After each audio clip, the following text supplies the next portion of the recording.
जी नमस्कार, मैं सविता कुमारी यादव। अब भारतवर्ष की तमाम आंगनवाड़ी सेविका सहायिका बहनों का आपका अपना यूट्यूब चैनल सविता कुमारी यादव में हार्दिक स्वागत करती हूँ, नंदन करती हूँ, अभिनंदन करती हूँ। साथ ही दीपावली की ढेर सारी शुभकामनाएं एवं बधाइयां भी देती हूँ। बहनों, आपको बताते चले कि 25 अक्टूबर 2024 को अखिल भारतीय आंगनवाड़ी कर्मचारी महासभा के राष्ट्रीय अध्यक्ष माननीय गुलाब सिंह जी के आह्वान पर देश भर की तमाम आंगनवाड़ी सेविका सहायिका बहनें दिल्ली के जंतर मंतर पर ससमय उपस्थित होकर अपनी उपस्थिति ही दर्ज नहीं कराई, बल्कि शेर की तरह दहाड़ कर आप भारतवर्ष की तमाम आंगनवाड़ी सेविका सहायिका की मांगों को मोदी सरकार के कानों तक पहुंचाने का काम किया, आपकी आवाज को बुलंद करने का काम किया। जी हाँ, हमने 25 अक्टूबर 2024 को दिल्ली के जंतर मंतर से जो संदेश आप लोगों को देने का काम किया था, आज पुनः वही संदेश मैं दोहराने जा रही हूँ। बहनों, लगभग 49 साल बीत जाने के बाद भी इस आज़ाद देश में आधी आबादी कहे जाने वाली हम तमाम आंगनवाड़ी सेविका सहायिका बहनें गुलाम हैं, जैसा कि वर्षों पहले हमारा देश अंग्रेजों के हाथ गुलाम था। लेकिन उस समय हमारे देश को आज़ाद करने के लिए किसी बाहर के देशों से कोई सपूत पैदा नहीं लिया था, कोई बाहर वाला नहीं आया था, बल्कि हमारे ही देश में वो वीर सपूत पैदा लिए थे जिन्होंने हमारे देश को आज़ाद किया। बहनों, आधी आबादी कहे जाने वाली आंगनवाड़ी सेविका सहायिका बहनों के बीच से ही किसी को भगत सिंह बनकर आगे आना होगा, तो किसी को चंद्रशेखर आज़ाद बनकर आगे आना होगा, तो किसी को महात्मा गांधी बनकर आगे आना पड़ेगा, तो किसी को झांसी की रानी लक्ष्मीबाई बनकर आगे आना पड़ेगा। आज जो मोदी सरकार कहती है कि मैं आधी आबादी की बात करता हूँ, महिला सशक्तिकरण की बात करता हूँ, मैं कहती हूँ कि ये मोदी सरकार, ये फेंकू सरकार महिला विरोधी सरकार है और खासकर आंगनवाड़ी सेविका सहायिका विरोधी सरकार है। मैं पूछती हूँ कि क्या भारतवर्ष की तमाम आंगनवाड़ी सेविका सहायिका बहनें इस भारतवर्ष की बेटी नहीं है? ये महिला सशक्तिकरण के नाम पर जो जुमला फहरा रहे हैं, क्या ये आंगनवाड़ी सेविका सहायिका बहनें महिला नहीं है? बहनों, साफ साफ शब्दों में मैं कह रही हूं कि ये मोदी सरकार पूंजीपतियों की सरकार है, ये मोदी सरकार अमीरों की सरकार है, ये मोदी सरकार अडानी अंबानी की सरकार है। ये आप गरीब महिलाओं की सरकार नहीं है। नहीं तो इस आज़ाद देश में हम गुलाम नहीं होते। इस गुलामी की जंजीर से अगर अपने आप को बाहर निकालना है तो मोदी सरकार से आंख मिलाकर बात करनी होगी, अपनी जुबान को लंबी करनी होगी, आपको सवाल जवाब करना पड़ेगा। जो व्यक्ति कहते हैं कि कांग्रेस की सरकार में आपको क्या मिलता था, मैं कहती हूं कांग्रेस की सरकार में इतनी महंगाई नहीं थी और कांग्रेस सरकार नींव डालने का काम किया है, अब ऊपर का काम मोदी सरकार कर रही है। जिस तरह से आंगनवाड़ी सेविका सहायिका अपने समाज में बच्चों में नींव डालने का काम करती है और ऊपर जाकर शिक्षक उनको आगे की शिक्षा देने का काम करते हैं, तो ये आरोप प्रत्यारोप करना बंद करो और चाहे किसी भी संगठन में हो, सभी एक बैनर तले एक मंच पे आकर भारत सरकार से अपनी मांगों के समर्थन में लड़ाई को लड़ो और कोर्ट तक लड़ाई लड़ो। रोड से कोर्ट तक की लड़ाई लड़नी पड़ेगी, तभी जाकर हम अपनी मांगों को पूरा कर पाएंगे। क्योंकि जब हम दिल्ली के जंतर मंतर पर धरना प्रदर्शन कर रहे थे, नेशनल दस्तक को अपना बाइट दे रहे थे, उस समय मंत्रालय का ही एक सज्जन व्यक्ति हमारी बातों को सुन रहे थे और अंत में उन्होंने यही कहा कि अभी जो बहुत सारे यूनियन पैदा हो गए हैं वो कहीं ना कहीं सरकार का एजेंट है, जो आप लोगों को एक मंच तक नहीं आने दे रहा है। आप इतनी अच्छी भाषण दे रही है, लेकिन जो संख्या बल दिखना चाहिए था वो संख्या बल आपका नहीं है। नहीं तो जब ये आधी आबादी कहे जाने वाली आंगनवाड़ी सेविका सहायिका बहनें दिल्ली के जंतर मंतर पर लाखों लाख की संख्या में उपस्थित हो जाए तो किसकी मजाल है कि आपको रोक ले और आपकी मांगों को पूरा ना करे। बहनों, अपनी ईगो को त्यागिए और हर संगठन से नाता तोड़िए और एक मंच पर आकर अपनी लड़ाई को लड़ने का काम करिए। रोड से कोर्ट तक लड़ाई लड़ने का काम करिए, तभी आपका उद्धार होगा। नहीं तो आगे आने वाली जनरेशन आपको हमको गाली देगी कि ये तमाम आंगनवाड़ी सेविका सहायिका बहनें इतने दिनों से क्या कर रही थी जो हम लोगों को सरकारी कर्मचारी नहीं बनवा पाए।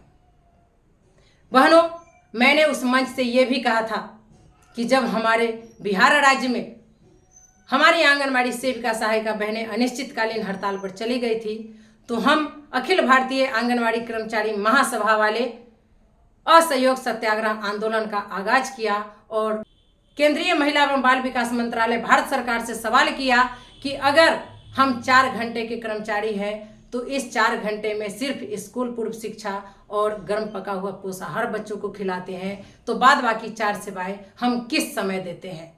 इस पर आपके महिला एवं बाल विकास मंत्रालय भारत सरकार की ओर से अखिल भारतीय आंगनवाड़ी कर्मचारी महासभा के प्रदेश महासचिव के नाम से एक पत्र आता है और उस पत्र में लिखा जाता है कि आप 4 घंटे का कर्मी नहीं बल्कि आप 6 घंटे का कर्मी हैं। बहनों, आप हमें ये बताइए कि जब 6 घंटे का शिक्षक कर्मचारी सरकारी कर्मचारी हो सकते हैं, वो नियमित हो सकते हैं, वो वेतनमान हो सकते हैं, तो हम भला 6 घंटे काम करने वाली आंगनवाड़ी सेविका सहायिका बहनें सरकारी कर्मचारी नियमितीकरण वेतनमान क्यों नहीं हो सकते। इसके लिए आपको रोड से कोर्ट तक लड़नी ही पड़ेगी। जिस तरह की शिक्षक ने रोड से लड़ा लेकिन वो अपनी मांग को सरकार से नहीं मनवा पाए तो उन्होंने कोर्ट का सहारा लिया और जब कोर्ट ने उन्हें डिग्री दे दी तब उस डिग्री के आधार पर उन्होंने रोड पर भी उतरने का काम किया। हम लोगों ने रोड पर बहुत उतर लिया, अब हमें कोर्ट का शरण लेना चाहिए और कोर्ट जाकर जब हम डिग्री लेकर के आएंगे तो रोड पर उतरकर हम अपनी मांगों को मनवा ही लेंगे। बहनों, आज हमारी तमाम आंगनवाड़ी सेविका सहायिका बहनें बिल्कुल ही डरी हुई है, सहमी हुई है। सभी को हार्ट का बीमारी उखड़ गया है तो किन्हीं को थायराइड का बीमारी उखड़ गया है तो किन्हीं को कुछ तरह तरह की बीमारियां इन्होंने पाल रखी है और कब इनका प्रेशर बढ़ जाए, हार्ट अटैक हो जाए, ब्रेन हेमरेज हो जाए, कुछ भी नहीं कहा जा सकता। हमारे यहाँ जो पोषाहार की राशि आती है उसमें पदाधिकारी जबरन सेविका से चोरी करवाते हैं और अपना जेब गर्म करते हैं, लेकिन हमेशा तलवार जो है हमारी आंगनवाड़ी सेविका सहायिका के गले पे ही लटकी हुई होती है।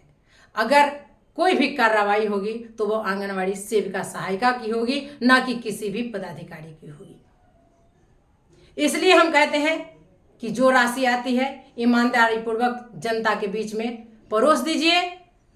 पोषाहार से कोई भी नाता रिश्ता नहीं रखिए, सेंटर सुचारू रूप से चलाइए। बच्चे जितना रखना है उसके हिसाब से रखिए, 2-4-10 कम बेसी हो सकते हैं, क्योंकि हम जिस समाज में रहते हैं और 3 से 6 साल के बच्चों को हम पढ़ाने का काम करते हैं, वो कभी ननिहाल कभी ददियाल तो कभी बीमार पड़ सकते हैं। लेकिन आपको सजग होना होगा और अपनी लड़ाई को लड़नी पड़ेगी। बहनों, जब हमने YouTube पर अपना वीडियो अपलोड किया तो उस समय आप तमाम आंगनवाड़ी सेविका सहायिका बहनें ये लिखते हुए नहीं थक रहे थे कि सविता जी संघर्ष करो, हम आपके साथ हैं। सविता यादव आगे बढ़ो, हम तुम्हारे साथ हैं। सविता यादव मत घबराना, तेरे पीछे सारा जमाना। सविता यादव जिंदाबाद जिंदाबाद जिंदाबाद। तो बहनों, आपके लिखने से मेरा आत्मबल बढ़ा, मुझे अच्छा लगा, मुझ में और ज़्यादा ऊर्जा आ गई है आगे काम करने के लिए। लेकिन क्या आपके व्हाट्सएप खेलने से, फेसबुक खेलने से, ये यूट्यूब पर कमेंट्स करने से क्या आपकी मांग पूरा हो जाएगी? क्या आपको हमारे समर्थन में रोड पे नहीं उतरना चाहिए? क्या हमारे समर्थन में आपको कोर्ट में नहीं जाना चाहिए? बिल्कुल जाना चाहिए। आप लोग जो व्हाट्सएप पर लिखे, जो यूट्यूब पर लिखे, मेरा मनोबल बढ़ाए, इसके लिए बहुत बहुत धन्यवाद। लेकिन आपको सविता कुमारी यादव के समर्थन में उतरना पड़ेगा, इनके साथ कदम से कदम मिलाकर चलना पड़ेगा, इनकी हाथों को मजबूत करना पड़ेगा, महासभा का दामन थामना पड़ेगा, तभी जाकर सविता कुमारी यादव कुछ कर सकती है। ऐसे सविता कुमारी यादव संघर्ष कर रही है, आपकी आवाज को बुलंद कर रही है, मोदी सरकार के कानों तक पहुंचाने का काम कर रही है। लेकिन जो शक्ति हमें चाहिए, जो बल हमें चाहिए, वो हमें नहीं मिल रहा है। जिस दिन आप लोग एक मंच पे आ जाएंगे, अपनी आवाज को बुलंद करेंगे, रोड से कोर्ट तक अपनी लड़ाई को लड़ेंगे, उस दिन कोई माई का लाल नहीं है जो हमें रोक सके, हमें अपने मंजिल तक पहुंचने से रोक सके, हमें वेतनमान होने से रोक सके, हमें सरकारी कर्मचारी होने से रोक सके, हमें नियमितीकरण होने से रोक सके। इसलिए आप लोग शपथ लीजिए और महासभा का साथ दीजिए, सविता कुमारी यादव का साथ दीजिए। चलिए, पुनः मैं आप लोगों को दीपावली की ढेर सारी शुभकामनाएं एवं बधाइयाँ देती हूँ। आप लोग अपने अपने घरों में अच्छे से दीपावली मनाएं, आप अपने घर परिवार बच्चों के साथ खुश रहें, यही हमारी शुभकामनाएं है। हमारा वीडियो आपको कैसा लगा कमेंट कर जरूर बताएंगे और साथ भी देने का प्रण करेंगे।